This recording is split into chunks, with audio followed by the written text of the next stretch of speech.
Look within. Look within. Look within. And live your life. And live your life on the edge of two worlds. A reality where you find true understanding of who you are. Take the step into the unknown with Alexander McCaig and Jason Rigby as they explore the thinly veiled world of consciousness, spirit, and the human condition. Join them in embodying the oneness of all. Walk the cliff's edge between the seen and the unseen realities. Welcome to High Density Living. What is up, Alex? I have so much energy going up my spine. Oh no, this is awesome. That intro fires me up every time. Well, we haven't done it in how long? a while. So I mean, we did it last week, but I mean, since then, I haven't listened to the intro in a long time. No, it's like whoa, I listened to one of our podcasts and always skip past the intro, and go straight to. And then, like what you said the other day, I thought that was really interesting. The every 10 minutes. What about every 10 minutes? That's what I was. So here's what I did, because you said you like listen to it every 10 minutes to kind of see how the audio. Because we were trying to figure out our until we got this board and all that stuff. We were having issues with the way we were setting stuff up and the editing and all that. So we were checking. Yeah. So I thought, what if I went 1001, and then I went 2002, and then I went 3003. What would it create a pattern? I tried that on 3 different episodes. It's really interesting. Yeah. Well, that's how I write up our show descriptions. Oh, really? Yeah, because I go back and I listen to a chunk of this time, and this time, and then I can understand the energy and the flow of it, and I know exactly what we were talking about. Oh, that makes sense. And here's the cool part. I'm not listening to all the details, so I'm essentially listening to a summary. So I just retype my summary. Oh, yeah, that's interesting. We need show notes from last week. Oh, yeah, we got to do that. Last month. It's always... These things fade in and out. I don't know if are you fading in and out? I don't know. Am I? Mine keeps going like, maybe it's just, maybe it's something maybe we need the intro thing. Oh, yeah. No, I'm teasing. Remember we had the Chris Brown on there? Oh, yeah. That was on there. Yeah. It's probably still there. It's somewhere. We have lots of buttons. So guys, we're going to do a lighthearted episode today. We're going to get I want to get a little historical because I like that. Mm-hmm. But there's this great word, and it is a word that people down through the centuries have always wanted to have, especially when you look at and we're going to get into Henry Ford built one in the Amazon jungles, but we're going to get into each of these. But when you look at Hitler, what was the doctor that, what was his name? Don't say Kevorkian, because he killed people. Yeah, he killed people. This is opposite. The one that went down to Brazil, South America. I have his name. We'll go through that. But, and then, Friedrich Nietzsche's, sister, tried to build one. What are we going to talk about today? Utopias. Yes. And then we're going to talk about our utopia, right? Yeah, because I think, we'll talk about the historical context of the utopias, and you and I will talk about what our perspective of what we think our own utopia would be. Yeah, mine is probably not cool. You may, if you're easily offended, you may want to listen to the historical part, and then when you get into what my perfect utopia would be is probably not what a lot of our audience is. Yeah. I'll be honest, but we may lose some listeners, Alex. Listen, if we lose listeners, then they weren't open to what people. Yeah, sometimes we just, and I want people to understand that we joke around a lot. A ton. And some of the things that we may say may seem to be non-PC, but there's a reason behind it, because life can get so serious that you're not having any fun. And I think Jesus laughed. They said Jesus was probably one of the most, people that laughed all the time. He made jokes. Just lax. He knew, according to the scriptures, he knew that he was going to die. Yeah. And still, even at that point with knowing your death, he still took the time. Plus, you got to think, if you're God in the flesh, like the Christian, and you're perfect, you're without any sin, and you're dealing with stupid morons. You might as well just be as happy and giddy and that's what they said, that he was. But I mean, if any type of a higher level being, whether they're from higher density. Yes.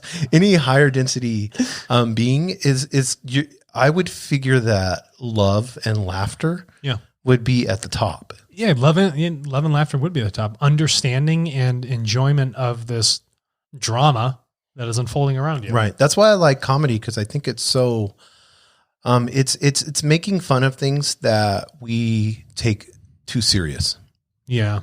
Because we can get so wrapped up in everything, but at the end of the day, we're humans. Interesting point about comedy, because people have a hard time speaking about something directly, right? Because it gets too emotional and heated, or like political, as people call it.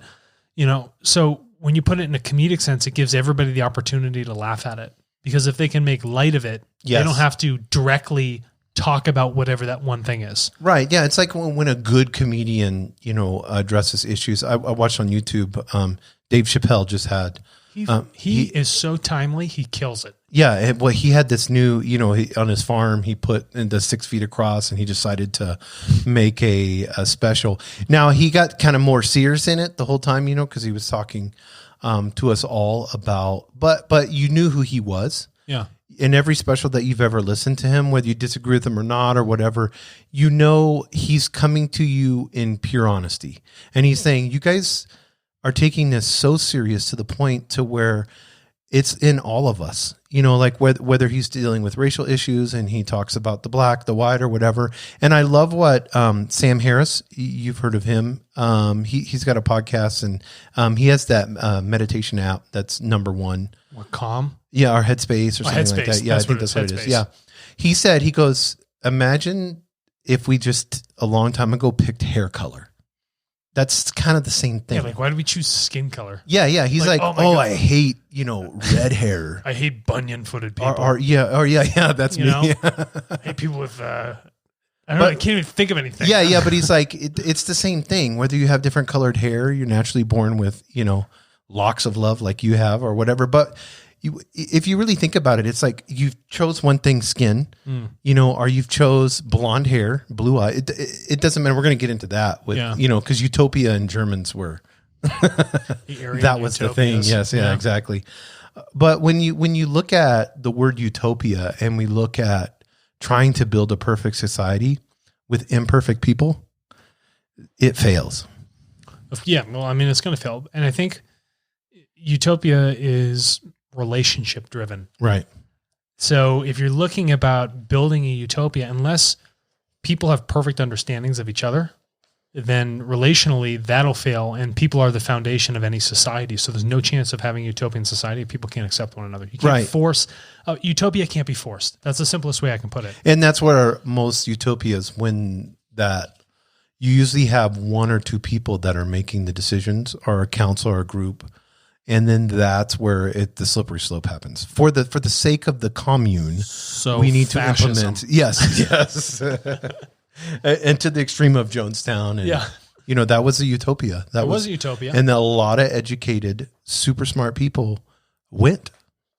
And we're a part of that. It is. No, and we can see. So I kind of want to get into, before we get into the historical aspects, I want to get into utopianism and ideas put into practice. Cool. Let's talk about some because I think that right there, before we get into the historical part, I think we can spend a few minutes on that. Thomas More coined the word utopia in 1516 word, and it was, the word means no place. Mm-hmm.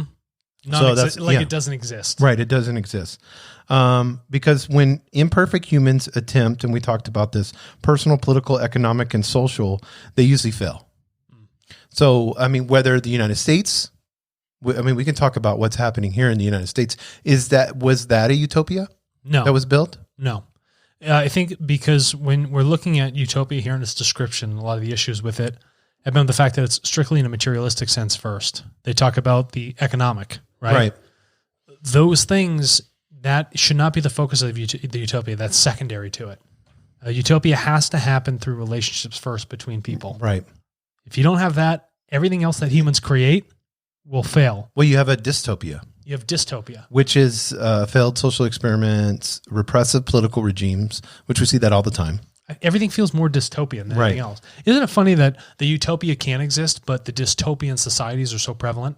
Yes. Why is something... Why does it default to the negative? Why does it always default to the negative? Mm-hmm. All right. The overbearing economic systems? If I remember correctly, did Thomas More, was he killed by the king or put in jail? I don't remember. Yeah, I think he was killed by the king. Yeah, Yeah, I think he was like, you can't talk about that stuff. yeah, I know. Yeah, and well, that's down through society. Anytime you got somebody that was, you saw what the Catholic Church did when the Bible was coming out. Sure. And it began to put into the English language. Yeah. Then all of a sudden the Church of England, Catholic, whatever, it doesn't matter. Whenever you start to disseminate information and give it the power to the people, guess what happens? That's where Shuts down all the people that thought they were in power. Which one of our sponsors, Tartle, Yeah.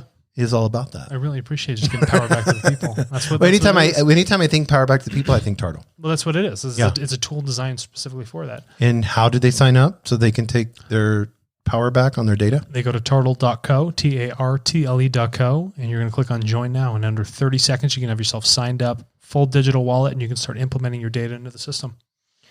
There we go. That was easy. And stop being a cog on a wheel. Don't be a cog on a wheel. You decide your own future. Don't let those people make decisions for you. Yeah. You make your own decisions about your own data. Whoever the hell they are. Yeah, I don't know. It's probably capital T. Yeah. But isn't that funny?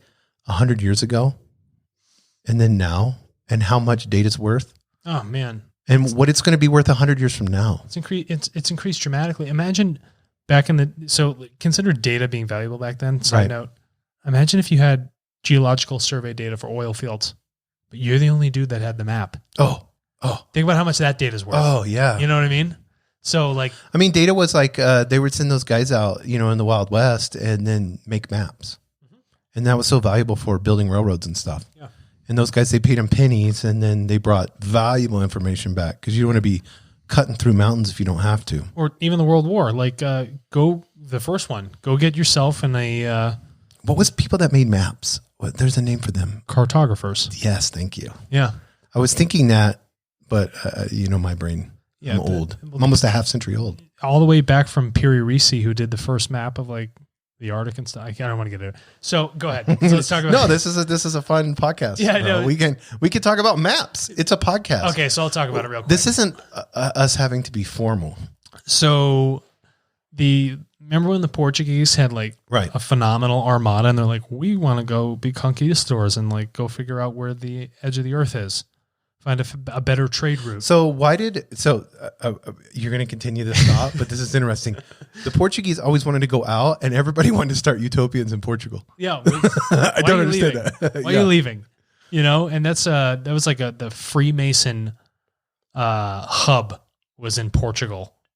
If you actually go back into history, and Nazis. Yeah, they all wanted to go to Portugal because of its history. And its relationship with Mary Magdalene, and Christianity and all those other things. So it was so Hitler probably saw that too because he was a spiritualist. He was a very esoteric person. Yeah, that's a great word. Extremely esoteric, even though he was negatively oriented. Right. I'm not calling him a bad person. He was just negatively oriented. Right. Let's clarify bad person because people are going to say, yeah, he was a bad person. What is bad? Yeah. So, that is a perception. And somebody needs to go back and listen to our reincarnation. Yeah. We did 2 episodes on that. That's so correct. they can understand that. Yeah. They got to go statement back to it. Needs to be understood through that. Yeah. There's a difference between bad and negatively oriented, right? I'm talking about poles on a magnet rather than just saying, oh, that's bad. Right. Well, I like the seafood. Just because it tastes bad to you doesn't mean it's bad to me. Right. Bad's not a good descriptor of it. Bad puts a judgment on something. Yeah. It's more of a belief factor rather than an actual truth. And in truth, what we perceive as truth in our 3-dimensional reality is not truth. Yeah, it's not because true. it's not. It's already been proven through physics and mathematics. Correct. That we are not in our own reality, and we're not actually solid. No, we're just fractal. We even past that. They've gotten past the point of that. This will get into utopians. We even got past the point of that where they go back to Galileo, or we go back to we go all the way back to Einstein.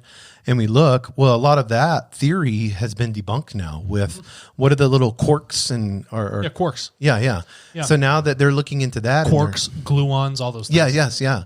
So now we've gotten down to that level, and we're just made up of all these little random, and They're then we buzzing. They're just buzzing around. Yeah, and then we look at it and we're like, we've got all these maps that are laid out in the universe, and then they move and they shift. According to, and then, vibration comes out, and that seems to be the language that everything speaks. That we know that as of now. Everything's speaking vibrationally. But then we say, "Oh, frequency." Well, how do you create a music? Wait, how do you create a music note? Yes, you vibrate exactly. something. Yes, so everything's just one big song. So when we look at the universe and we see that this frequency and this vibrations, and then we see that we're only looking at 3 of those dimensions of that. What about the 4th dimension? Yeah, and the 5th and the 6th and 7th. I mean, they've already gone up to, I think Eric Weinstein, I had 30-something dimensions. It's probably mathematically proven. There could be like an infinite amount of them. Our math that would be what I would perceive. That would probably make more sense. And our math is, kind of rudimentary. But we're also perceiving it off of what we know. Yes. We don't perceive things in an infinitely infinite. Oh my God, that stuff. Infinitely infinite nature. Right. So our perception is already self-limiting. Yeah. And they're having to create new math to be able to handle some of the problems that they're having in these different dimensions. So yeah, I think this is an onion, or it's turtles all the way down. Well, maybe it wants to be an onion. Yeah. Maybe that's just what it is. And what's the onion do? You can take an onion, you can eat it, and you can peel the layers, or you can stick it right back in the ground, and then it will regrow into itself and create a new onion. I thought of this the other night when I had woke up in the middle of the night, and thought of this. Yeah, stay woke. And I had thought of this. If reincarnation is this ability to evolve and move forward in different and in different bodies that we're taking, in that here and now, it looks solid. Yes. Like here and now, you're Alex, I'm Jason, but I have, hundreds of removed from me that did not look like me. Yeah. Did not have a beard. Maybe I was a woman, a kid, a dog. I don't know. Maybe you didn't have anything down there. But yes. But that reality in that moment, in that particular time, looked real. Jason, that's an excellent. So why would our universe not be like reincarnation? Why wouldn't it? The perceived thoughts would bounce. But this is what it does, because if reincarnation is a creational law, then your perspective is a creational law. And that means creation has to be doing the same thing. Otherwise, creation would be hypocritical to itself. But what I'm saying is, as we're creating, as we evolve, yes, then the law of physics, math, and everything else has to evolve with that. It has to evolve at the same time. Because we're getting in a deep you are a piece of that greater whole. You're a fractal piece of spirit of the greater piece of creational energy. Right. Which is eternal. Which is absolutely eternal. Creation doesn't die. Yeah. So it just is. So what laws is eternal bound by? It's not bound infinity. By law. Yeah. It's just infinitely creating. So we're just going to come. Yeah. We're just going to come into more of that and an understanding of that. And then at the end, we're going to say we could do math formulas for trillions of years, and we haven't even broke the beginning. You haven't even gotten to the beginning because you're albeit a small piece of something that's infinite.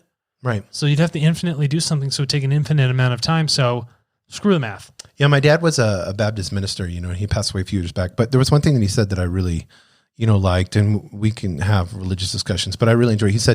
He would always tell me, Jason, eternity is if you would take a crow, and he would fly from the farthest planet. He would take a grain of sand from the beach, just a small grain of sand, and he'd fly to the farthest planet, and then he would come back and grab another grain of sand. He goes, when he got done removing all the grain of sand from the earth and flew it to that planet and then did all the other planets, then that would be the beginning start of eternity. That's how, and he was using it as like for people to understand. It's a nice way to help conceptualize something that's non-conceivable. Yes, it is non-conceivable. Yeah. So why are we, whether it's utopians or whatever, why are we always trying to conceive everything? Why can't we just accept the non-conceivable? Because we do not like the fact of not being able to wrap our mind or our hands around something. We're so material. Isn't that ego? It is ego. And we're so material, right, that we want to control and form and understand this thing, right, and really grasp it. But it's really hard to realize that you are just a piece. You have all of the traits, right? All of the traits of creation sit inside of you. All those natural laws flow through you. Everything you see and perceive is natural law. But understanding it on such a macrocosm scale, you are but the microcosm, right? So when you look at the greater whole of it, this thing moves on its own and it can't be controlled. So if you're looking at yourself and you're saying that I'm a piece of this energy and it can't be controlled, can I really control the evolution and the change that's happening within me? But don't you think mental illness comes from trying to control? Yeah, it is trying to control. It's that ego stepping in when it's really like, everything about your nature and creation and the way the natural laws Right. work, physics work, you're fighting it. But it's what allows you to operate. It's actually what's allowing you the ability to fight this thing. Right. So don't fight it. You're given the free will to do so through these creational laws. Then why do some of the most profound people that have created the most beautiful art, whether it's music or whatever, fight the most? Like, they seem to be, like you go to Picasso and you go to the museum and you look at all his blue paintings where he went to these dark, or you went through, Nietzsche when he became nihilistic, after he lost all those relationships and stuff. It's almost like projecting in an artistic format.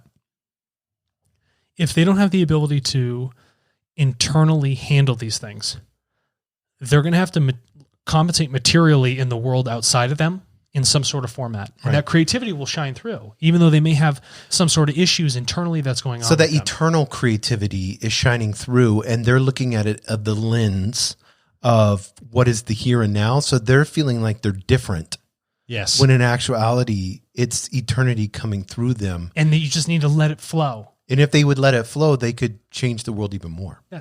Like Beethoven. Yeah, there we go. High five. Yeah, that's like Beethoven, like he had mass amounts of depression, they say. And, Sure. And he was losing his hearing, and then he had to listen to he had to put, the vibrations of the, of his, I want to say keyboard, but I guess it'd be like piano or harpsichord. Or something. Harpsichord.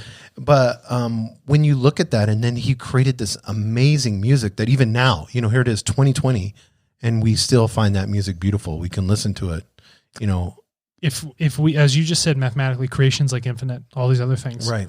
Well, then the creativity of creation is infinite. So the beauty that someone could create is also infinite if they just Right. let it flow through them. But it's just interesting to me because whether you look at, it's like some of the most beautiful people were the most troubled.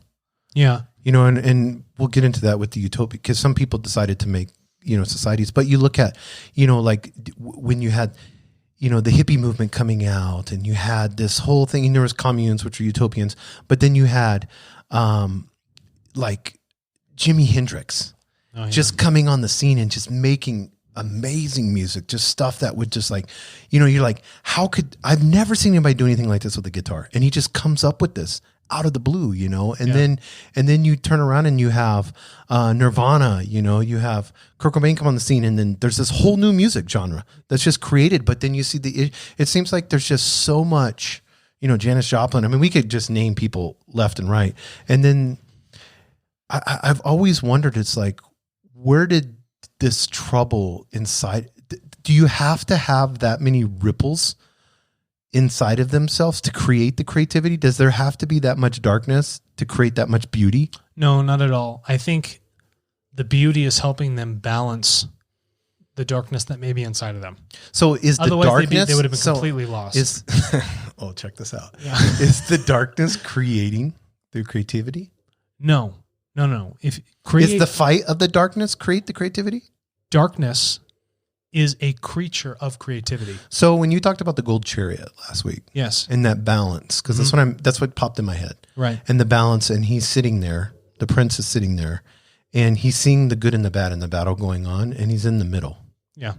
Is that the middle? Is that where creativity stems from? That's where it comes from. And then when you talk about like light and dark, and when you talk about light and dark, though, those are creatures of creation. If creation is infinite, right?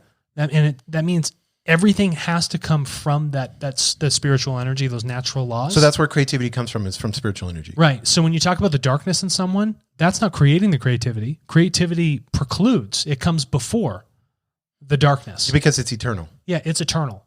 But darkness is very temporary. But so in the Gita, when he's sitting there in that golden chariot, and you can't notice, unless you have darkness, you can't see beauty though, right? Why would that be true? Because it seems like, what is beauty? Yeah. I mean, yeah. Well, you're talking, but then if I can't in see our perceived reality. it's So a when we temporary look at the here and now, and we put time we put ourselves in a prison of time. Yes, we do. And we're in the jail cell. And then, so now we're sitting in this, time frame, and we're Jimi Hendrix. Now we see the darkness that's inside of him, but we see all this beautiful creativity that, you know, he revolutionized guitar playing. And we look at that, all of a sudden, there's this beauty that transcends that. You know, like here lately, I've been listening to a lot of Motown, you know, and you see all the horrific things that happen to, you know, the Temptations and all that, you know, and all the racism that stemmed from there. And then you hear these amazing voices, and then, you know, there's alcohol issues and drug issues. And it's like, why does that much darkness have to be with that much perceived beauty? Yeah. And you know why? I think it shakes people up to realize that the beautiful has always been there, but they didn't see the value in it because all this darkness was plaguing the perspective. The beautiful, that creativity that was always there, I'm tracking you. Always been there. Right. But they were so desensitized to it. They were so unaware within themselves internally. Even if they were creating beautiful music, they were unaware of the true creative beauty, that expression coming from themselves, because it was being plagued by all this other dark energy that they were bringing along with it. But you almost, you know, it's like when I always look at the yin and yang, you know, the black and the white, it's like, is it a balance of that? Is it sitting in that golden chariot? Just remember, everything's always in equilibrium. So it's like the chariot is on the line that divides both of the yin and the yang. That's what it is. But it's also, you know, as the other polarized dot on the other side. In the black, you have a white dot. Right. Well, there's also the light in the dark, because you within the light. You don't have a hero's journey unless you have darkness. You don't have a warrior unless you have a war. Well, there's no journey if there's no evolution of consciousness. Right. Essentially, that's what it is. The spirit reincarnates because it wants to evolve its consciousness block. Right. So that so that war or that darkness, what we perceive as darkness, is just evolving us to a higher level of consciousness. Yeah, that's right. It's the grit. It's a longer, more coarse process to go with that aggressive way, and you're going to live more lifetimes of killing people until you figure it out. Right. Or you can take a more straight and narrow path of let me perceive the beauty, understand it, understand the creational laws, and I'm going to follow through with those and evade all that, and I can fast track where I need to be going. Because you can always run. Your ego doesn't like, but you can always run away from a fight. You don't have to. You don't have to fight. All right, so let me ask you something here. If we look at creation, everything that's inside of you comes from the universe. Right. Let's just look at that. Does the universe beat the shit out of you every day? Do you wake up and you just get like pummeled by hail and wind, and a bird come out and just start mauling you? Right. You know? It could. Does an asteroid hit you every day? Right. Yeah. Creation isn't designed to kill you. But then why do we have such force against creation? Because why do we want to control it? We do not understand and accept it. People have not perceived creation for what it is. They don't look at the natural cyclical laws of everything that happens around them, and they don't internalize it. They don't realize that all these other things in the universe, these material things, have allowed this body to materialize. So we need to submit to these cyclical things. Right. Yeah. Submit to it by saying, I get it. I understand creation. And if I understand creation and its laws, I then understand myself, because I am but a piece of creation. Creation does not beat the shit out of me. Creation does not murder people. Creation isn't racist. If creation was racist, right? It wouldn't make black people. It wouldn't make white people. It wouldn't make any other color of people. Yeah. Creation wouldn't be like, oh, I'm just going to choose this type of skin color. Yeah, and I also think that creation wouldn't have borders. When does creation have a border? Do you see a border on space? Yeah. Every time they put a telescope, a radio spectrography, whatever it is, going out to the edge of the universe, they can't even get to the edge. Yeah. Because there is no edge. That edge is only 1,000 intimate more, millions more. An edge is an idea we have in ourselves to conceptualize again, to put. So we in a can box. say there's an edge to the universe and even name it. Yeah. And say how far it is and put mathematical equation of it's these many millions of miles this way to the left, and we can have because we can use GPS and we can do all these things that are in our, but what are we labeling in our inferior minds? What we just did to that edge of the universe, by putting, we just shoved. This is what I'm getting to. We just shoved all of our ignorance, that we ego. think that we think is brilliance. Yeah. We just shoved it on that edge, and then the universe is laughing at us because it's like, I have hundreds of millions of these edges. Yeah. And you know what we're going to call it? We're going to call it the ignorant ego edge. Yeah. The ignorant ego boundary. And then Russia can turn around and tell the United States that they got it to it first, and then we're going to argue back and forth. You know how many moons there are? Okay.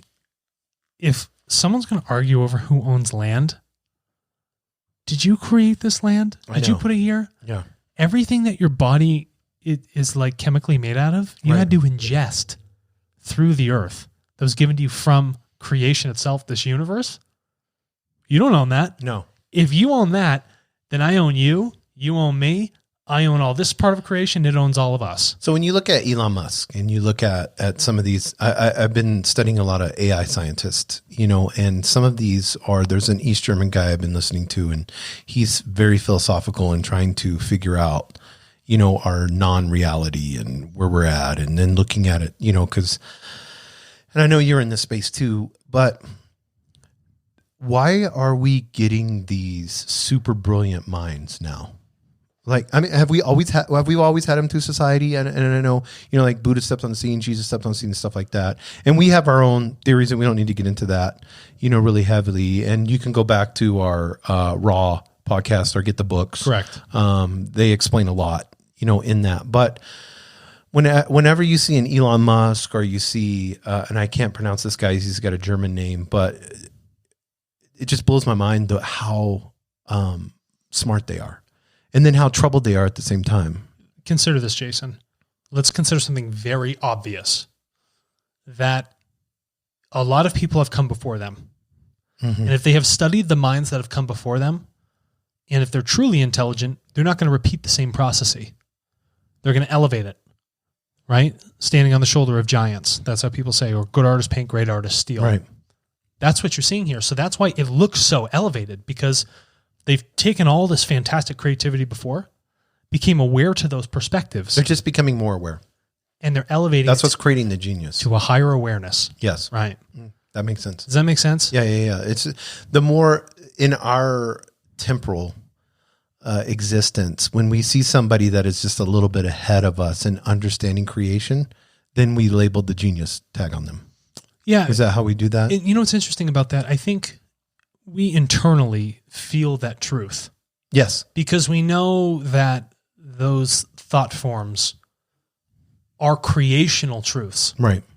That it actually does coincide truthfully through observing what's going on. It's not us believing in something, it's us thinking for ourselves. And when I say that, it means we're perceiving what is absolutely happening around us. This was supposed to be a funny podcast. I know.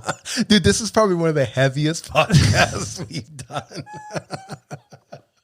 Oh, Lord. But, if it's, so that's what happens. It's that elevation of awareness. Right.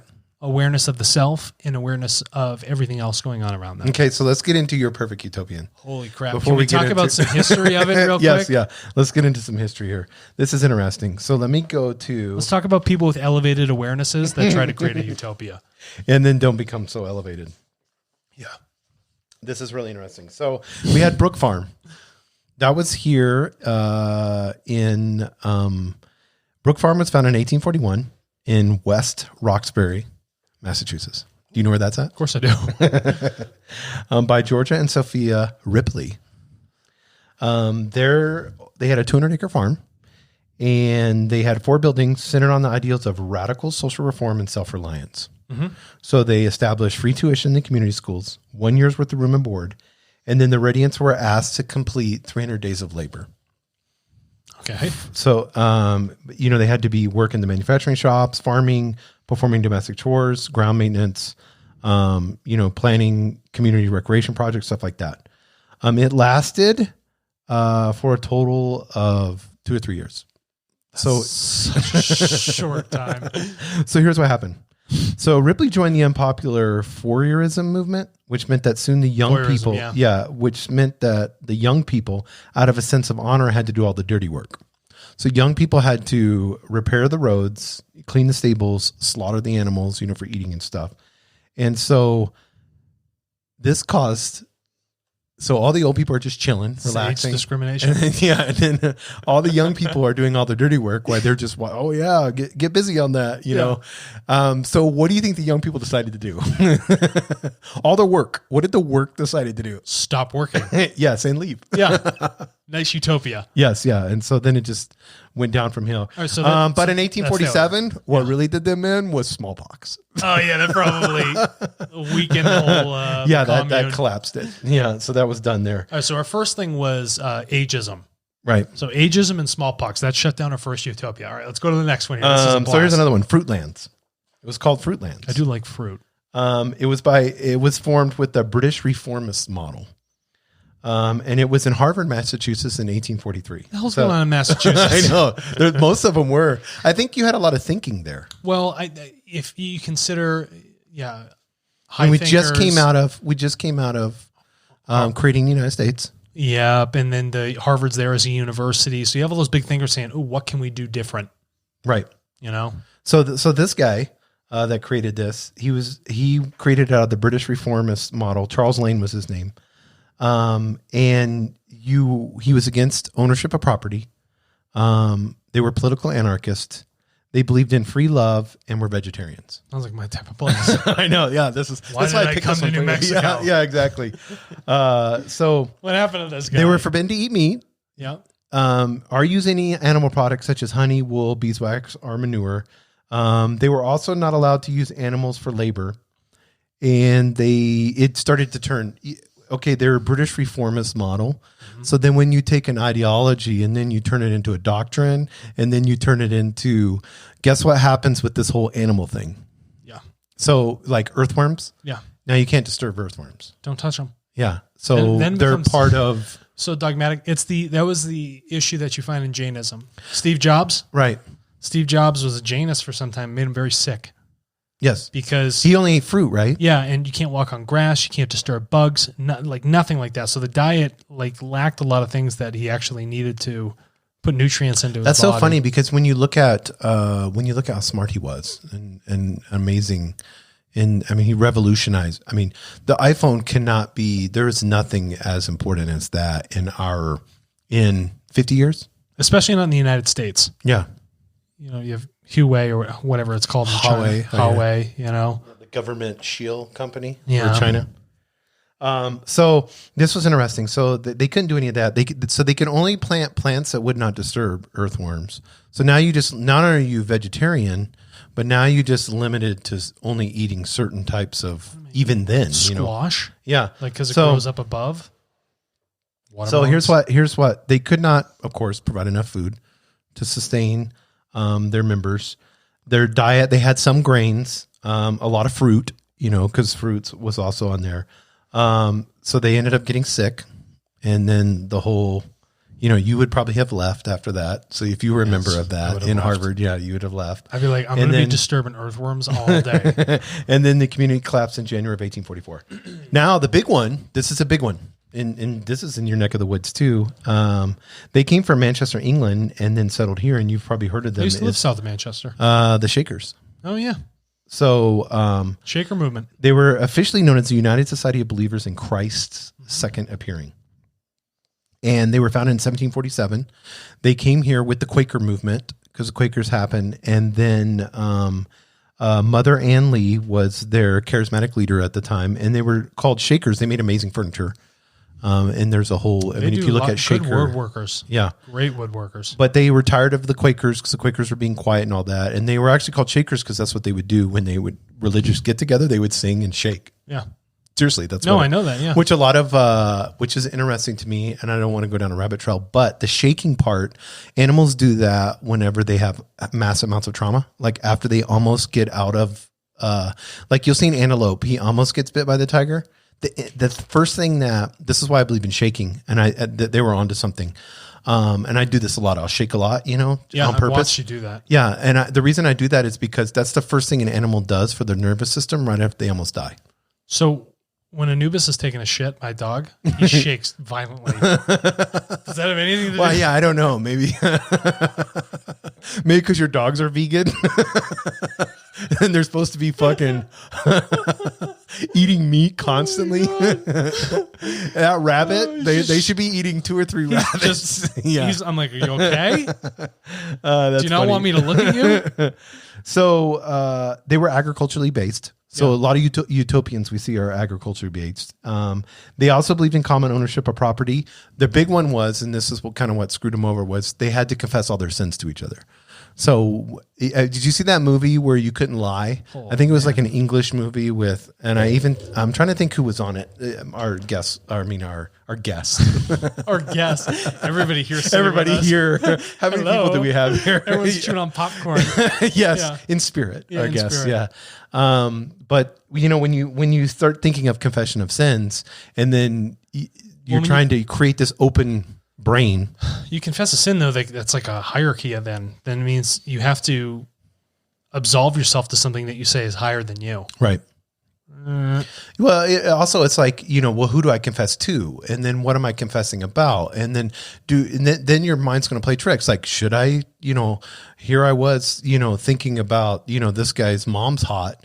Do I want to talk about my fetish with moms? Because I know she's going to hear about it through the grapevine, and it's going to shake from him all the way down to her.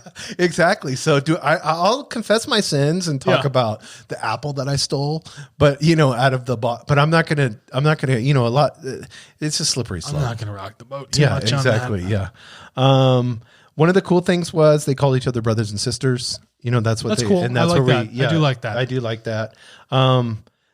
They believed in celibacy, so that was one of their problems. Because when you're celibate, how are you gonna grow your procreation? Yeah.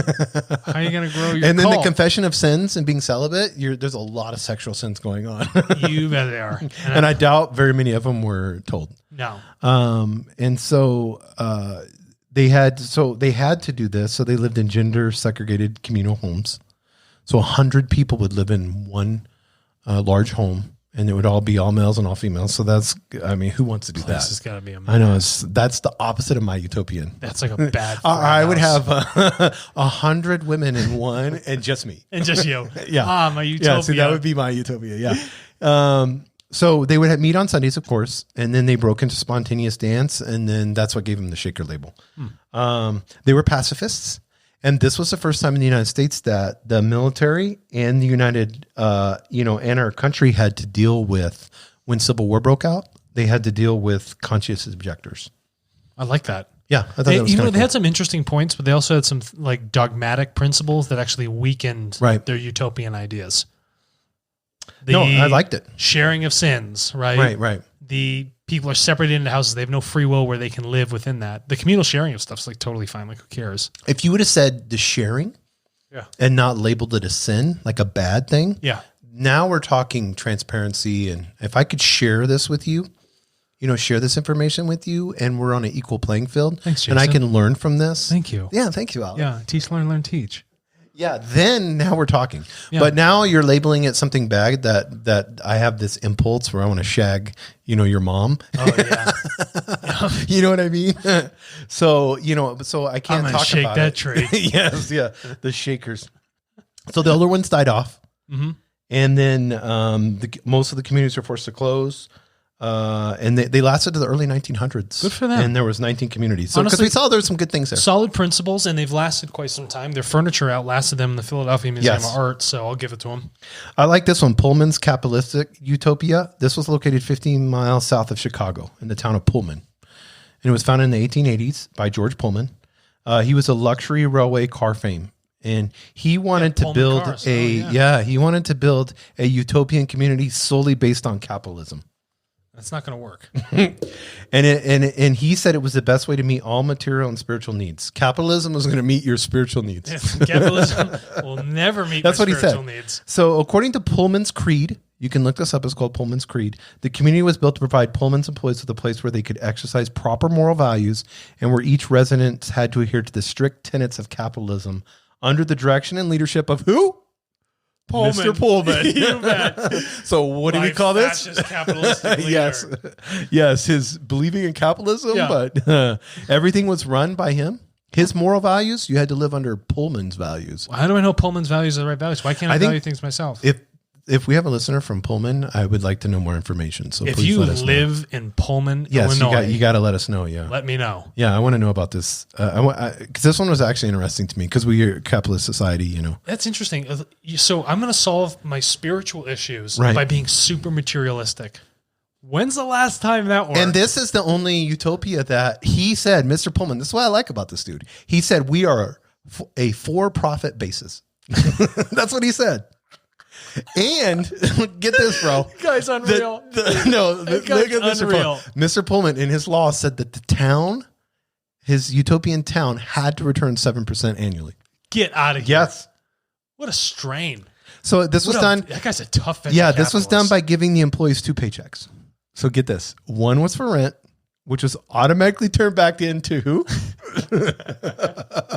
Mr. Pullman. Oh, Pullman, you genius, you dog. And one for everything else. So you get 2 paychecks. One you get back to me. I'm going to give you this, but it's for It's my going to make you rent. feel good, but I need to make sure I hit 7%. Yes, So yeah. I'm going to give you enough so that inflates my numbers. Yeah. What happened with this capitalism, and this is interesting, is it created very rigid social class barriers. It does all the time. Look at what's going on right now with Yes. us. I'm sorry. I'm trying to keep this episode light. Okay. Continue. Yeah. No. I like that.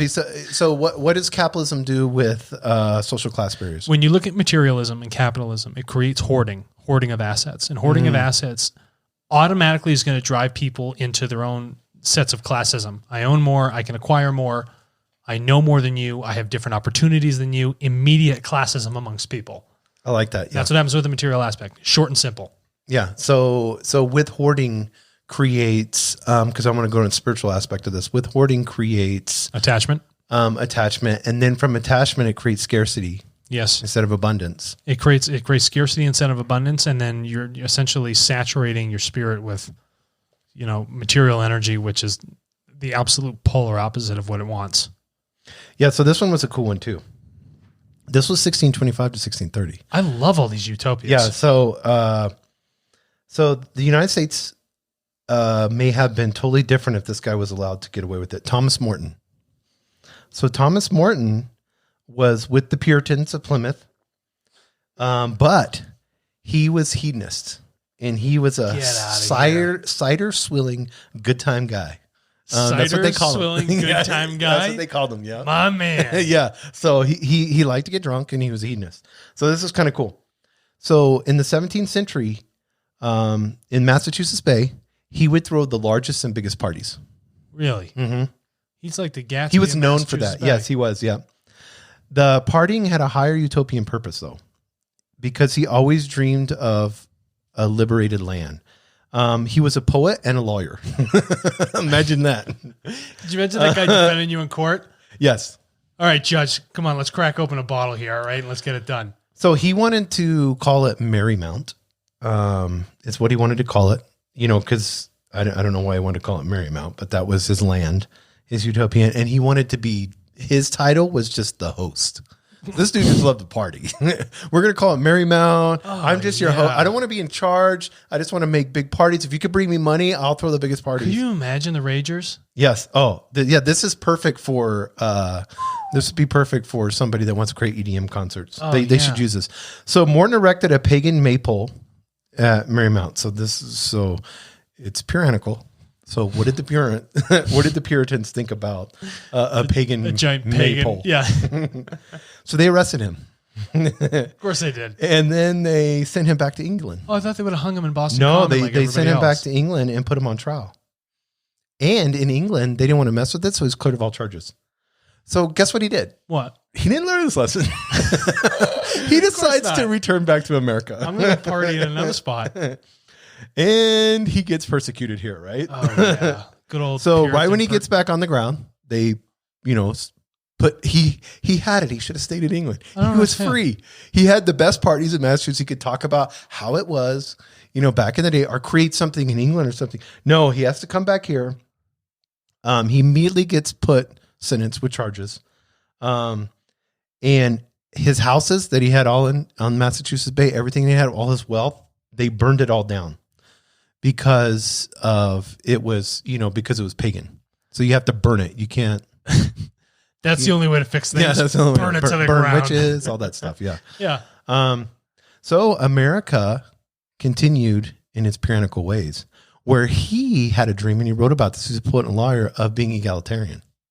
Really? And that's what Marymount was about. That's what he wanted to do, for people to be able to see. You know, I can picture this guy giving a sermon, goat skin leggings, pouring wine all over his body. He's like the Joel Osteen of everything's positive. Everything's going to be okay, guys. Don't even worry about it. Yeah, this was that guy. You know what I love about him, though, and what the Puritans called it, anything associated with him, they didn't want anybody using his name, remembering any of his parties and everything, because it was the devil's indulgence. Oh, gosh. And that's where we went from there on. After 1630, after he was killed and gone, we went back to our... But isn't that interesting? In that we had a little sliver of excitement. I like that. Yeah. So another one. Here we go. Founded by 1200, the Scots on the Gulf of Darien in 1698. There was a place. When you talk about the Scottish and like a Utopia, I mean, like they got to be naked. They're drinking mead. I don't know what they're doing. They called it Caledonia. Oh, I like the way that sounds. Yeah. Doesn't that sound? Now, I want you to know, Caledonia, this is an interesting story. I figured you'd love these because you like history, right? Yes, I do. Caledonia was such a big utopia that it ended up bankrupting Scotland and costing her independence. Get out of here. Yes, yeah. No lie. Here, so tell me more. Panama Canal. Do you remember the Panama Canal? Yeah, of course I do. So it was William Patterson was the financial guru and the brains behind that. And they had a colony. They realized that establishing an overland route between the Atlantic and Pacific across like isthmus, I think is how you pronounce it, Panama. Isthmus? Yeah. So if they knew whoever controlled that would be extremely wealthy. That's correct. Yeah. So the shortest route. So what he did is he went to the Scottish people and he said, if we can control this, we'll be extremely wealthy. We need to control this. Sorry. He could go to anybody in the world. Yeah. So he's going to go to the Scots. Yes, exactly. Isn't that crazy? And so people from Scotland ended up putting their literal life savings into trying to get the Panama Canal. Oh. And here's what happened. So they were all excited, the ventures, they set sail from the docks of Leith, I think is what they call it. Mm-hmm. First thing that hits, hurricane, tropical diseases. Second thing that hits is Spanish. Spanish flu? No, Spanish. Oh, the Spaniards. People. Yeah. Oh, yeah. They burn their colony to the ground. Oh, great. So they're threatened. And they have nothing. All this money from Scotland is done. So the English had prohibited, they were smart. The English prohibited the colonies from trading with Caledonia. Us English, bro. That is just it's so horrific. Control. And so, because they wanted to assist with this downfall, that was their whole reasoning. Don't they always? Yeah. So the few survivors returned in disgrace, and England swoops in. So you know what England did? They bridged the union between them and Scotland with an offer of compensation for those that lost money from all of this, which was a vast of the Scots. And then from there, you saw what England and Scotland eventually became. Scoop them up while they're weak and emotionally unstable. Yes, yeah, exactly. Classic. English, classic. Real classy England. Nice. What do you call it? Imperialism. Yeah. It's imperialism at its finest. Yeah, that's this is another one. Christmas Day 1858, Mary Ann Girling.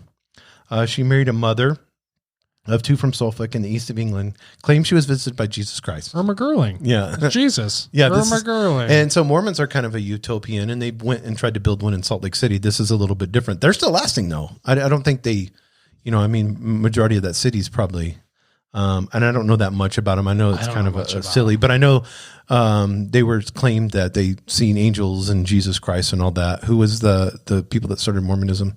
Oh, shit. I don't know. I really know so little about them.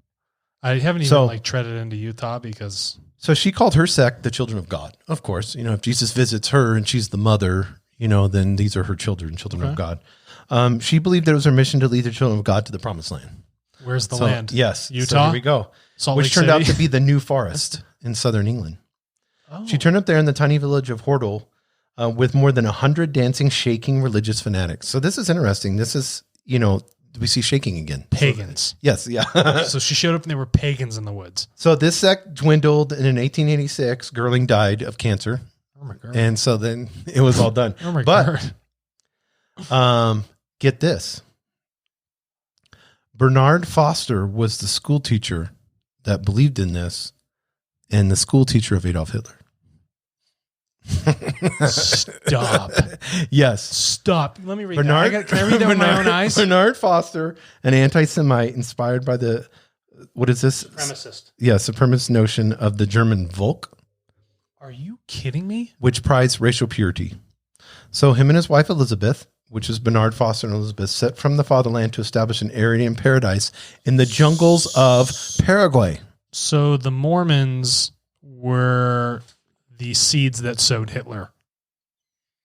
Yeah, I mean, we don't want to get into it too. I'm just saying what you read. People need to. Okay, if you're in Mormonism, there's a lot of there's a lot of books and a lot of documentaries that are out there. It's on Netflix and a lot of different places where people have broke free from that. Yeah. When you look at, they believe that Satan was black. And that black people that's not fair. were Joseph Smith and Campbell. What was the other guy's name? Joseph Campbell. Yeah, was it Joseph Campbell? Yeah. Who was the other guy? Something Smith, I think. I don't want to say. We need that Jamie, like Rogan. What's Rogan has a Jamie. Now I know why there's a Jamie. The computer? Yeah, he types up on the computer. We need that. Yeah, we need the guy. Okay, that makes you look smarter because now we're just sitting here like, look at these two idiots. Yeah, exactly. Crap. But they would just pull it up real quick and go, oh, yeah, those people. Yeah, so because you could just type in who started, Mormonism. We know this. But they believe, the Mormonism doctrines believe that Jesus was black and that black people were cursed from when Noah, because after the flood happened, one of his sons looked on him, Ham, looked on him in nakedness, and so they believed that he cursed Ham and made him black, and then Ham's descendants, because 4 descendants went and populated the world, for the brothers, and Ham went to Africa. Do you know how fucking insane that sounds? Yes. So I'm good sorry. news. I'm sorry. It just sounds nuts. The jungles of Paraguay, they went, right? So guess what happened? The local animals, insects. They got them good. Not the insects and animals did get them, but the microbes. Oh, really? Think about the jungles of Paraguay in the late 1800s and the microbes. Yeah, they were not used to new that. people. Yeah. No. Germans. You'd be a mess. Yeah, Germans. Yes. Hanging up in the Rhineland. And obviously the animals, the insects and the microbes, they didn't listen to their Wagner, or the German folk, because those insects showed no respect for them and their Aryan race. They didn't care at all. No, the rational superiority. Those microbes did not care. Nature did not care about racial superiority. No, not so superior anymore, huh? Could you imagine being on the jungle floor and thinking that that's your ego? We can go to this jungle and we're going to start a colony, and I'm superior, and I'm superior above people and animals and everything. I'm going to eat anything I want. And then those monster bugs just coming in there and just wrecking you. Yeah, you just screaming in your lederhosens. So Bernard Forster poisoned himself in a hotel in 1889. Elizabeth returned home to Germany to look after her brother. Who was her brother? Friedrich Nietzsche. Are you kidding? Yes. Are you kidding? How are the Mormons so tied in with all this? And then Nueva Germania became part of Paraguay. So New Germania, so New Germany. Yes. And then Auschwitz physician. Mengele? Yes. Passed through it while... Isn't Mengele the guy who came up with the ideas of gas chambers? Yes, and all that stuff. Yep. So then he fled. Everybody thinks that, they know he fled and then went down to he went down to that area. Can you, chain of events here? Mm-hmm. Mormons want a utopia. They go to the southern part of England. No. This is setting. Dude, I want to make sure we do our history. Can we have this clear? This is setting up for what is going to happen with the Mormons. Oh. So we're setting up because this was 1600s, 1700s, and then late 1800s. Group of people want to set up Utopia, go to southern England, find out there's a bunch of pagans. Exactly. That doesn't work. Let's go to Paraguay. Yes. And then the Mormons will come in here in a second. So, and then when they're all tied. And Paraguay is a failure, right? Because you're not so superior. Right. Daddy dies, poisons himself in a hotel. Mom goes back. Yeah, mom goes back to look after her brother. Her brother, who's Nietzsche. Yes. Okay. Right. It's a whole bunch of literature. Now, but Paraguay still loved the whole idea of for some reason, I don't know why, and they had this Nueve Germany, and that's where you see South America. You know, a lot of Nazis fled. You know, we know that. Even there's rumors that Adolf Hitler fled. Do you know who gave them their passports? Who? The Vatican. Oh, lovely. Oh, I love juicy stuff lovely, like that. Yes. Yeah, please go ahead. So let's get into this a little bit more. This one in Australia, an Australian utopia. So Australia is all criminals. You know, that's how they started. England's like, get them away from us. So let's see what type of Australian utopia is here for all our Australian brothers and sisters. So here's what happened. A socialist, we know socialist utopians are William Lane. He dreamed of better things. Okay. And he decided, this Australian dude decided to take off to... Oh, Paraguay. I don't know what's up with Why Paraguay. is everybody talking about Paraguay? He took 220 fellow Australians and he founded New Australia on socialistic principles there. Wow. But having lost 90% of its male population wars with Brazil and Uruguay, the Peruvian government was keen to help the Aussies out because they had no males. Also, like, we need these guys. The Australian single men were even keener because the Paraguayan local ladies did not look like the Australian ladies, right? Now, Mr. Lane, William Lane, the head dude, was not cool with this at all because he was racist and he wanted New Australian. He wanted to keep New Australian, and he only wanted white Europeans. He ruined the fun for everybody. So he got mad and he left New Australia. See ya later. And he founded another settlement named Cosme, and after that, didn't work out either. So he took off to New Zealand, all new land, where he resumed his career as a journalist and embraced pro-imperial conservatism. Oh, of course he did. New Australia and Cosme were dissolved into Paraguay because everybody's fucking each other. That's great. And it created a new group of people, the Australian Paraguayans. Paraguayans. Yeah. So that's kind of cool. That's amazing. So those 90% of the male population's gone. So 220 dudes show up. If I understand, everyone in Paraguay is really the descendants of a bunch of criminals from England. Yes. Yeah. Yes. Isn't this interesting? Oh man, people don't realize how many utopians things. Here's another one. Canada. There was a place called the Place of Harmony in Canada. Oh, that this is 1904. That already sounds nice. Yes. And it was made up of Finnish inhabitants. So the Finnish people, yes. Very good skiers. They were good at fishing, being lumberjacks. And the problem was this was dominated. There was no sea and forest very much where they decided to go.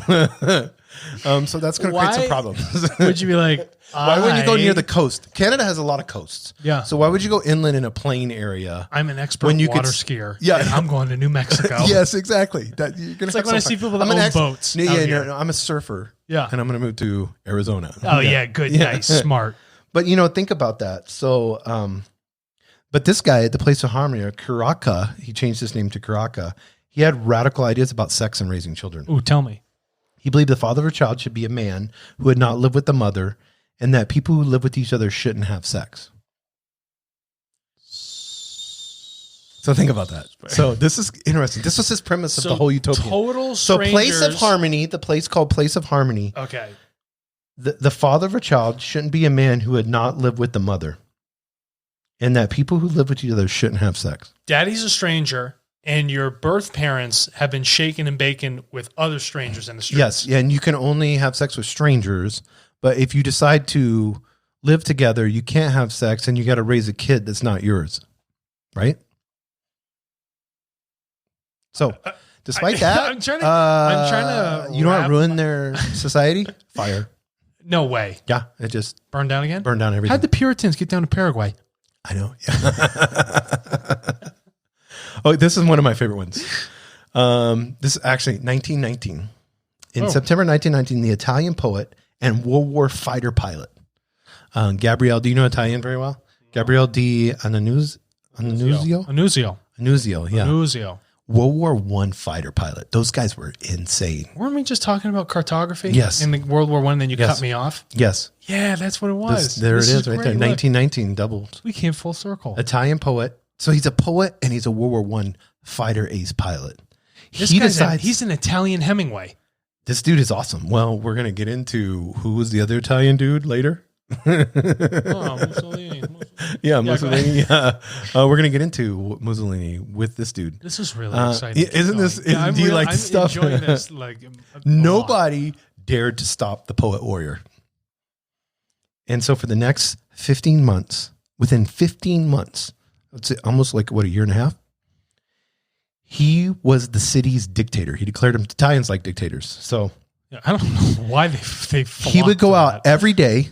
This is interesting. In 1980, he would go out every day, and people said that his speeches were the best they've ever heard. They were mystical. He's a poet. Yes. And he would have groups of people, like thousands of people would come around every day and listen to his speeches from his balcony. Sounds like another Italian thing. Oh, yeah. Yelling at people from balconies. Yes. I think I've seen the Pope do that. And he wanted groups of lovers. Like he wanted people to just love each other in groups. This is so Italian, isn't it? Group of lovers.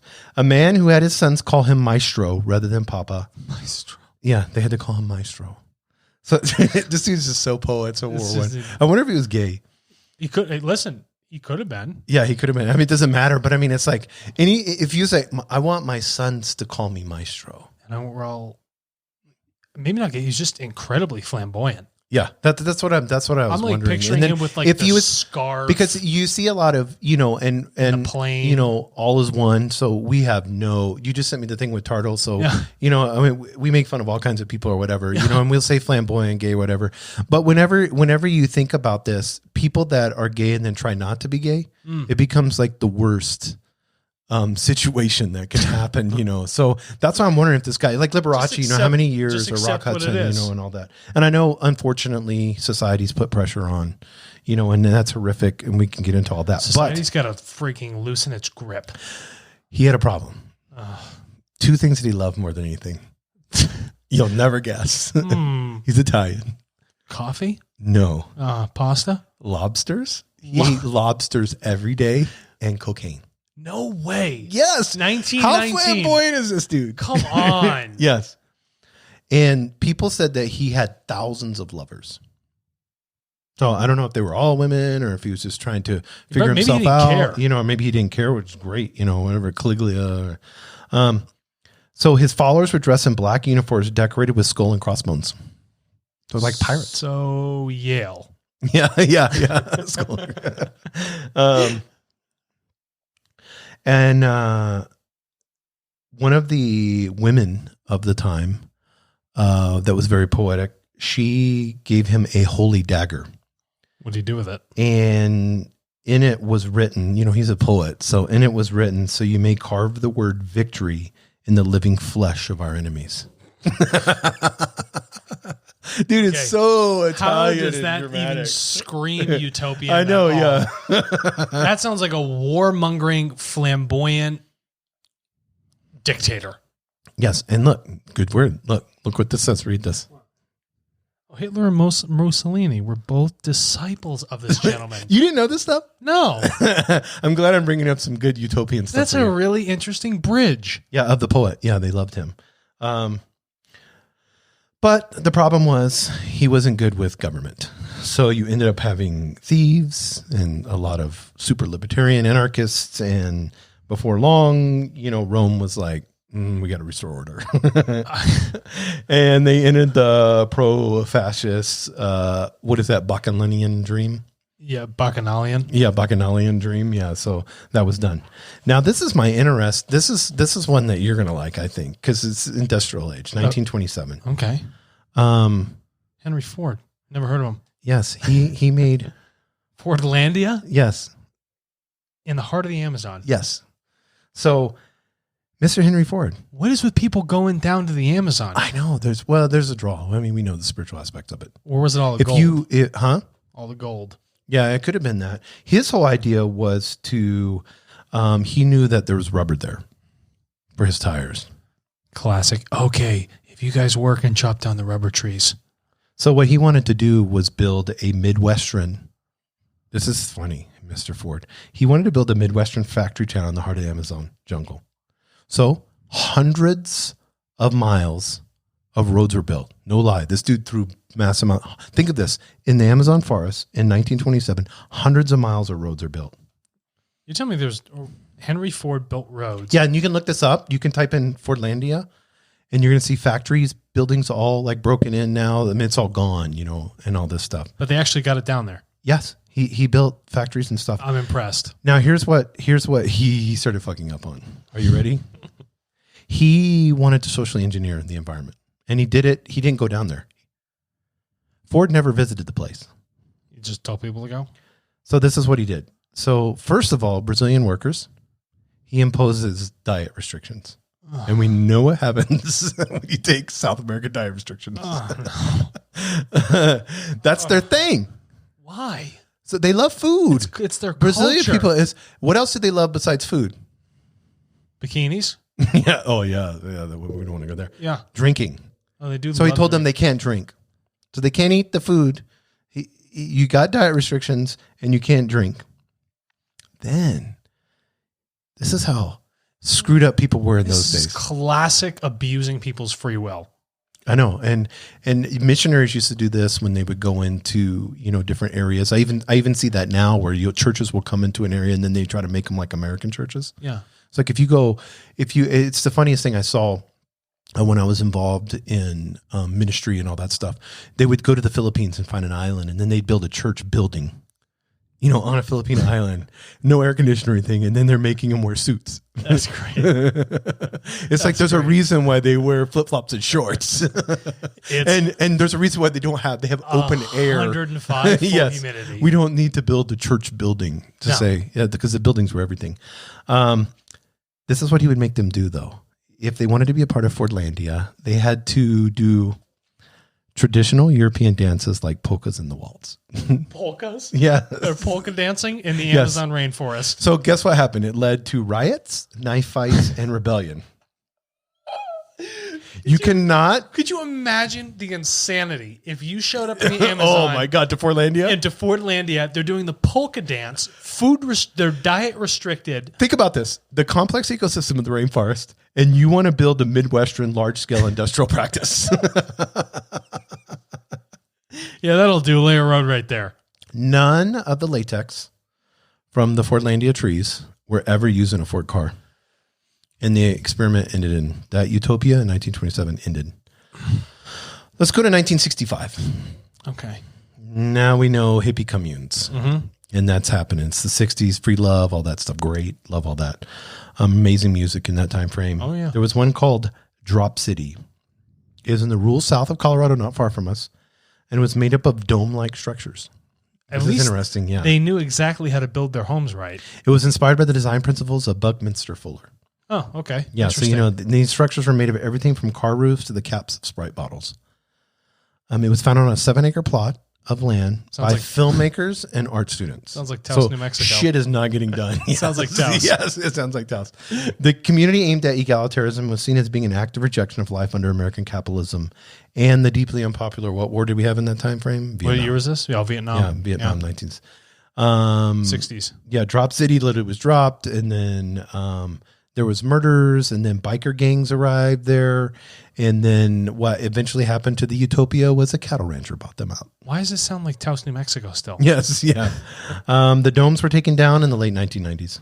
Wow. So that's sad on that part. So I thought that was interesting. That was a really fun story.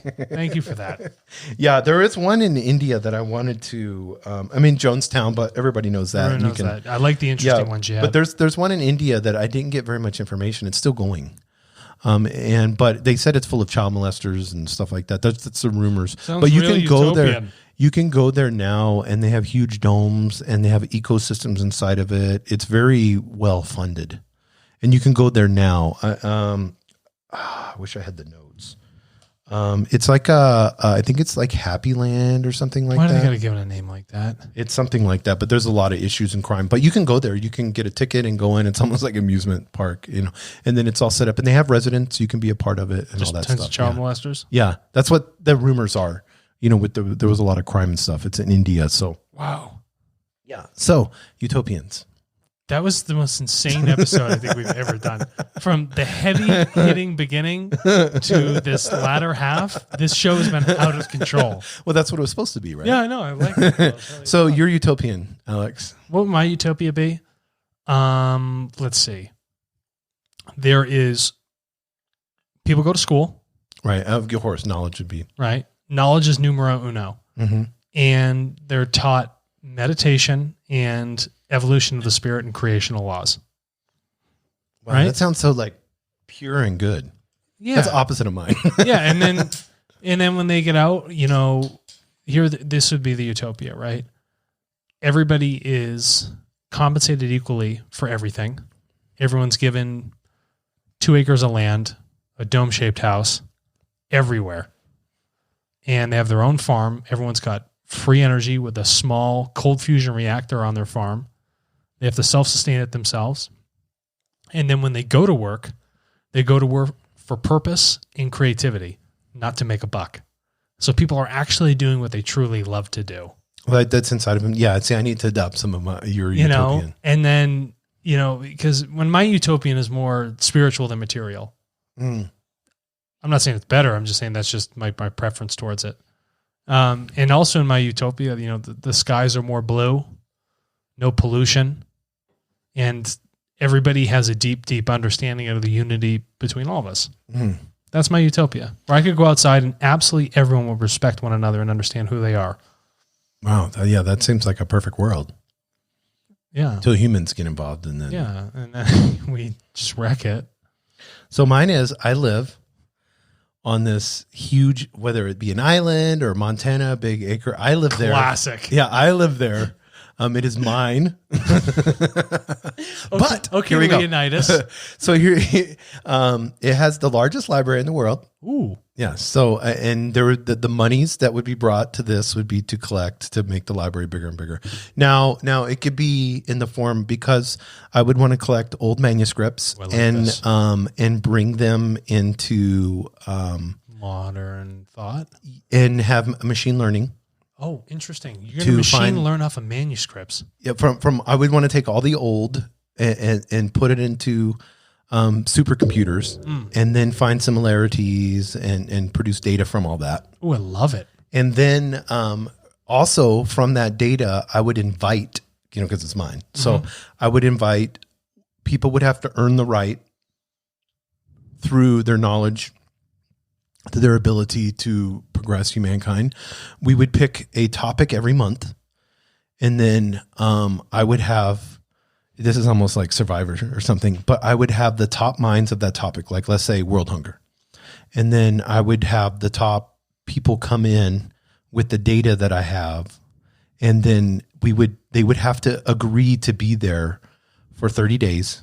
And then we would come up with a solution in 30 days for world hunger. And how much money does it cost? What can each country give? Very cool. Because they already say world hunger is like, 300 billion or something like that. It's not that lot. It's not a lot. Clean water, you can do that, very, and then you can maintain it. So cows. And then that would be given to United Nations, that information would be assimilated and then given to world countries. And then they would be imposed to act upon that data. So they'd be forced to act upon that data. Yeah, not because you need countries and all that. That's not going to solve anything. It would be a large think tank that would be that would come up with solutions. Oh, I like solutions. Not identify problems, but come up with solutions. And I feel like history and I feel like we have everything all the data that would be assimilated through history would. If we could correlate it all, especially now with quantum computers and machine learning, that we could find answers. Oh, honestly, you could. And then if we had AI working, and because I have a positive outlook on AI. I don't have as long as the military industrial complex doesn't get involved and it's used for. But I feel like AI will solve our problems eventually in the future. Of course it will. It'll solve all material problems because it just can computate so fast. Yeah, compared to machine learning more than AI, but being able to have these people in a room where they're dedicated for 30 days straight, and have all the smartest minds, to me, that would be a perfect utopian. And then me just to sit there and listen. Oh, cool. just to hear the talk back and forth would That's be awesome. I would just be in love with that. You know, like to me that would be the perfect world. Your think tank. Yes. So this is the elevated thought that I had on top of my utopia was that, you know how you have the United Nations, but get rid of the political thing and just Yes. make it like spiritual. Yes. And so they actually decide from a spiritual, non-dogmatic, non-political, non-religiosity sense Right. how things are going to operate. And that is the absolute pinnacle of everything, because they understand that the evolution of spirit and consciousness is numero uno. Yes. Above politics, economics, and everything else. But my problem is, because I thought about this in my Utopian, is when you take minds that are farther along, you know, hundreds of, because there's minds that are, and I'm going to show you that AI guy I was talking about, because he's not from here. I guarantee you that. I love that. Yeah, and I'll show him to him in 3 hours. I listened to this guy's podcast, and I've listened to it twice now. Wow. And this Eastern, he was raised in Utopia. And he's one of the leading AI guys that are out now. And the things that he says is not from here. So, he disseminated information, you know, he was a nerd. No one liked him. Those type of people, you know, you take him and Elon Musk, all these different types of people, and they're in a safe environment where they can further humanity without a nefarious power, you know, because power is what. But I feel now more than ever, there are smart minds. Like, I don't feel like Elon Musk is a bad guy. I don't think he has, I think he's troubled or whatever. And he talks about that on podcasts. You know, I've heard him talk, and he's like, you know, he just sold everything. He's like, I don't want anything materialistic. He said that's the materialistic stuff burdens me from thinking more creative.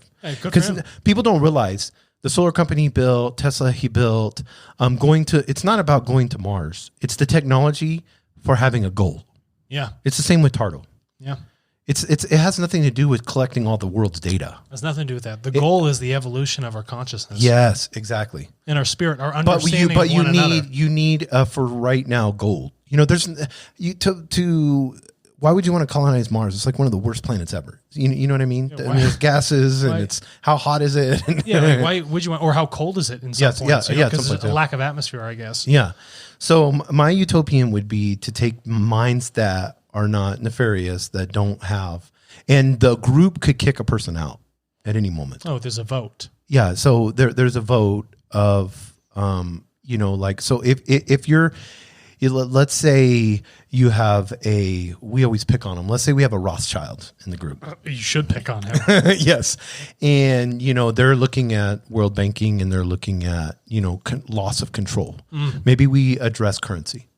In 1 month. It'd be one that you and we talk about we'd have to. We talk about, you know, how will we get, of course, when we look at whether it's you know, Bitcoin or whatever, it doesn't matter. But we know with AI and the abilities that we have, that currency moves quicker if it was a worldwide currency that was generated online. Absolutely. And we know with data packets moving, and then you put a monetary value on that. We've talked about that, and I encourage people, they can go to turtle.co and read all about that, and go on our YouTube, because we get heavily into that if you guys geek out on that. But you take something like Bitcoin. Now you have a world banker sitting in there, and he wants the structure, you know, of control. Not happening. So now that guy has to go. You got to vote Rothschild out. Or he needs to say, I am a Rothschild, but I'm against what my dad did, and let's reform this. And I'm like, fuck yeah, we forgive you, bro. Yeah, let's do it. Because forgiveness has to be. You have to have it. I don't care if you're a smart mind and you were nefarious before, and you're just like, I'm 65 and I want to change the world. You know, at the end of my life, perfect. Let's do this. You're gonna have to stipulate then in your group, the implementation of anything has to fall into these characteristics. You know, because what would truth, equality.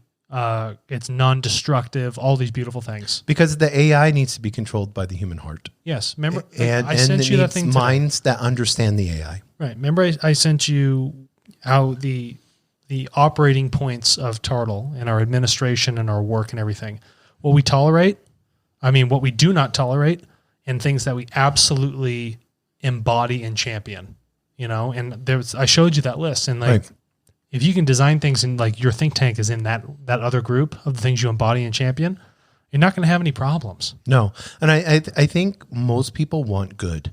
And if somebody could say, okay, like a Declaration of Independence, like a constitution where they could sign and say, this is helping humanity. Sure. This is my lasting document that I know between what the supercomputers did, what history taught us, what we've come together as experts in this time.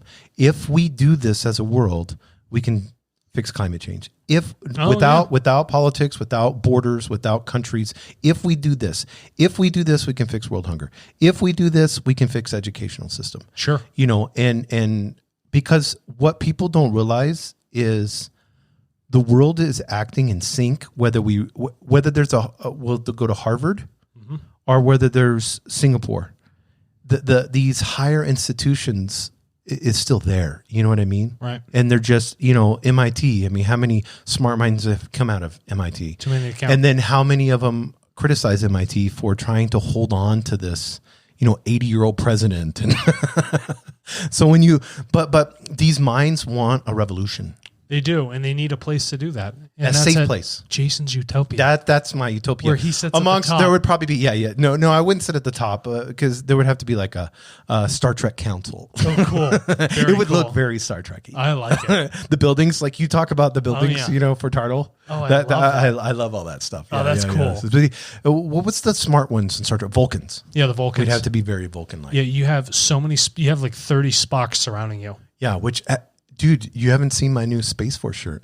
Did you see the logo that the United States came for? Yeah, it's got the It's Star Trek. Yeah, and it's got like the webbed neck. Yeah. It's really neat looking. Yeah. So I actually got an official Space Force shirt. That's so cool. Yeah. So this is interesting. How long do we go for? An hour and a half? This is going to be 2 episodes. It's got to be. We'll have to split this up. Yeah, because we did 2. So if you want to hear the first part about our craziness with creativity, yes, and then we'll go into history of utopians, and then what our utopia then our is. utopias. Yeah. So if somebody wants to learn more, they can go to higherdensityliving.com. I thought you were going to say Wikipedia about utopias, and I was like, oh yeah, wait, higherdensityliving.com. No, but so let's do this real quick. Mm-hmm. What is so beautiful about Wikipedia? It's a dissemination of knowledge to anyone, anywhere on the internet.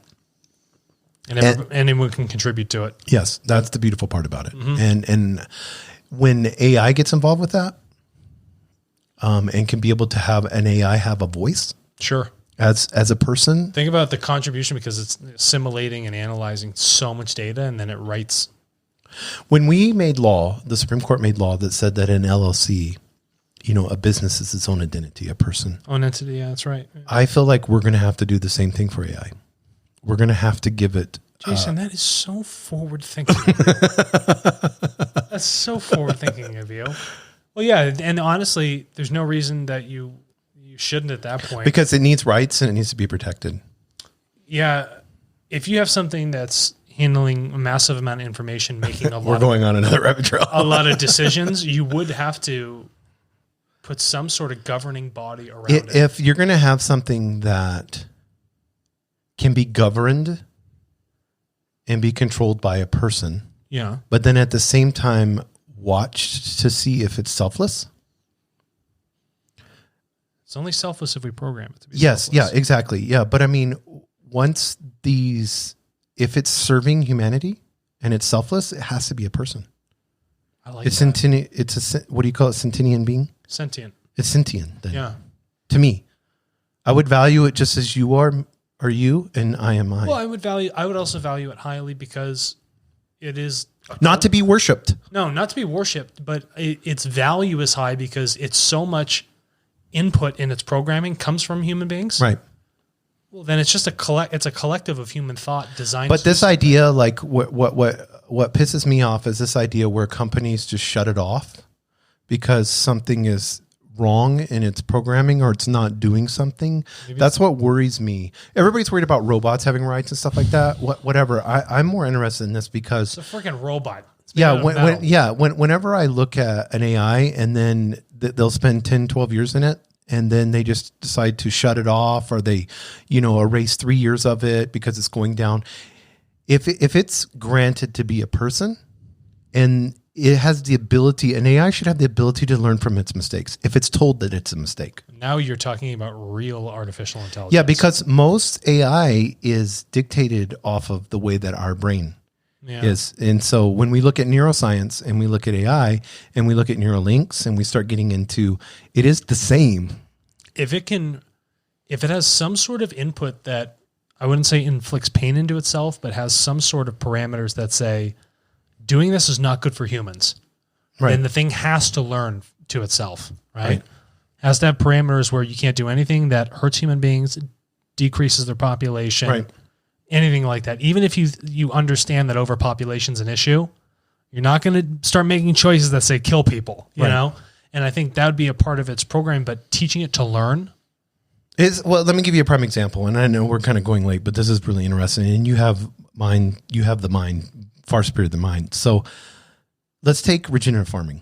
I love regenerative farming. Now, regenerative farming. Now, we know you're vegan, I'm vegetarian, whatever. You know, I mean, I'll eat eggs and stuff. You won't. Don't put me in a box, bro. Oh, I know. But I mean, you know what I'm saying. You had some honey. So time. all those vegans out there, Alex had honey. I don't give a shit. I'm going to have whatever I want. You know? But no, listen. So regenerative farming. So we got to look at the here and now. Okay. We know people are consuming cows. So we can't just tell people, this is like my think tank. My think tank would say, no cows. Get rid of cows. Obvious. Yeah. I mean, that's obvious, methane and all that stuff. But you can't just shut that water pipe off. You can't just tell people that they're not going to eat cows anymore. So, okay, there's a part in regenerative farming where there's the ability for cows to be able to produce back into the ground through their manure and all that stuff. And then they trample on, and then you put grain after that. So how do we shift it into that model rather than shut it off? But you there's AI, and we even have it here in Los Alamos, where it can map the earth every 5 minutes or 50 minutes or something like that. Satellites we have up there? Yeah, the satellites, they can map the earth. You could take an AI and say, here's the parameters of regenerative farming. Here, we want soil that's depleted, and we want it to have 60 years of soil. Mm-hmm. We can do that in a short amount of time. We get all these mathematical equations. Here's the density of a cow. Here's the density of a pig. Here's chickens. Here's what a cow looks like on a satellite camera. Track them and tell us where they need to go so that we can get that soil. Yes, and then, now we eliminate all this monocropping. What happens when we eliminate monocropping? What happens when we take all that land and we incentivize it through governments to do regenerative farming? Cool. Now, what does that look like, 3, 10, 20, 30 years from now? Yeah. Those are the type of things that an AI can do. And that's why they need, for me to get back to this, that's why they need to be a person. Because you can't, whenever you shut it off, you don't know what you're shutting off. You know what I mean? And we would need to talk to an AI scientist and stuff. I mean, I'm way... So assuming that it has some sort of neural learning. Which they do now. We know that. And you're saying if I shut it off, something that is artificially sentient, I'm essentially shutting off... I feel like you're killing a being. I'm shutting off the consciousness of something, essentially. I feel like... okay, so what is consciousness? Stuff. Is a thought? Yeah.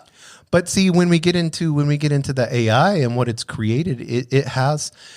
If it's thinking at its deepest level, does it have a soul? Is there those particles, those crystals and all that is making up of that? Does it have the ability to learn where its origin is from? I think if it's intelligent enough, it would know its origin comes from the people that are creating it. Yes, but we have to think like an AI. An AI would see, okay, it would go like this. These are the people that created me. Those people created these people. This happened. And then it's reading millions of data, of manuscripts, and it's saying, okay, now I get it. Here's all of mankind's history. This, not these people. This is where I came from. Mm. So I feel like it would be able to learn mistakes. You're right. Okay, I get it. And so then it would take the totality of people. If it can learn a mistake. We always look at Ex Machina and we think, it manipulates us. Or we see Terminator. Where is a movie that shows AI helping and assisting humankind? Rick and Morty? Yes. Oh, that's so great, bro. I think we should end on that. I think we could go down this AI rabbit hole for another hour. Oh, man. Rick and Morty is the answer. Rick and Morty's the answer to everything. Oh, I love the one. There's one song on there. It's like all I do is like he's like super wasted, and he's like, take off your pants, shit on the floor, let's get wasted. Get schwasty. Yeah, schwasty. Yeah, let's get schwasty in here. One of my favorite scenes is like Rick's like, Morty, you don't know what flat is. And Morty's like, what are you talking about? And he goes out in the garage and he creates a 1 square foot panel of a perfectly flat frictionless surface.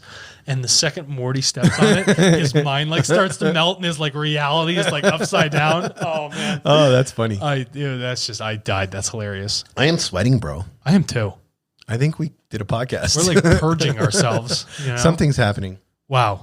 Yeah, that was good. That was wild. 1 hour and 34 minutes. That's about 45 minutes. Yeah. We'll turn these into. Yeah. Turn one into two. Well, listen, anybody who made it through both of these, sincerely appreciate it. We'd love to hear your input on how you feel about AI from an emotional standpoint. And if somebody wants to tell us what their utopia is. Oh, I'd love that. I want to know what your utopia is. That'd be awesome. Message us in any sort of format. It doesn't matter. Send it over.